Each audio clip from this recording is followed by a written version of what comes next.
I have a confession to make. For a solid 8 months, the From Software games had originally been like my kryptonite. I tried Bloodborne first and I hated it. This game to me at the time felt like an unfair game design, a design that was intentionally created to piss you off.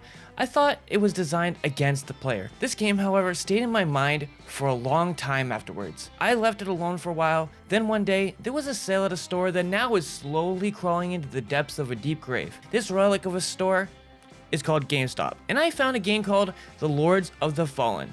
I at the time had no knowledge of what this game was. Some may say, you're better off not knowing what this game is. And honestly, they're probably right. But if you don't know, this game is a terrible Souls-like from 2014 that clearly did not understand what made Dark Souls great.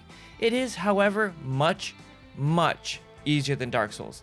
In this wonderful game, the combat is slow, clunky, and attack animations just look and feel floaty. They wanted things to feel impactful, but it just feels like you're moving in slow motion, swinging a stick you found in the backyard. But here's the thing, it clicked with me. At the time, I for some reason actually really enjoyed this game and beat the game. I then had the realization that will change everything for me. I realized because I played and completed what was supposed to be a Dark Souls type game, that I just might be able to play an actual Soulsborne game. At this point, I was excited and confident feeling. I jumped on my PS4, I downloaded Bloodborne, and patiently waited with extreme excitement and high hopes. It finished downloading and I jumped in, and yeah, I was playing better. However, I was quickly humbled when I got to the first boss, the mother of all walls for first-time Souls players, or specifically Bloodborne players, the Wolves on the Bridge.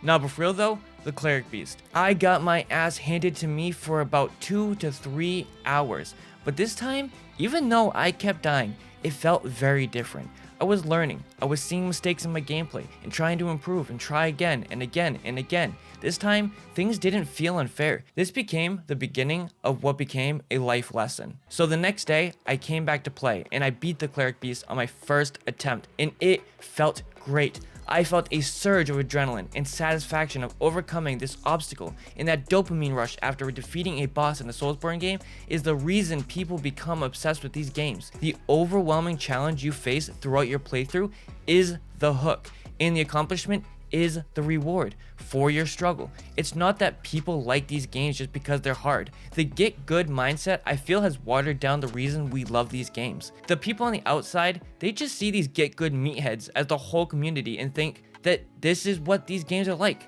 I know I did. I didn't understand the gratifying gameplay loop.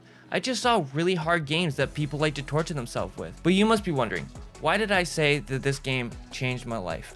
Well, I'm going to explain that to you right now. I'm a person with a short fuse, and for a long time, I gave up on things extremely quickly. I would start things, hit a wall, get frustrated, and give up, and walk away and not touch it again. Even down to the simplest things, if I saw it wasn't working or possibly not going to work, I'd drop it and stop it and do something else. I at the time made music, and if a song wasn't coming together in a way I was happy with, I'd quickly scrap it and drop the project.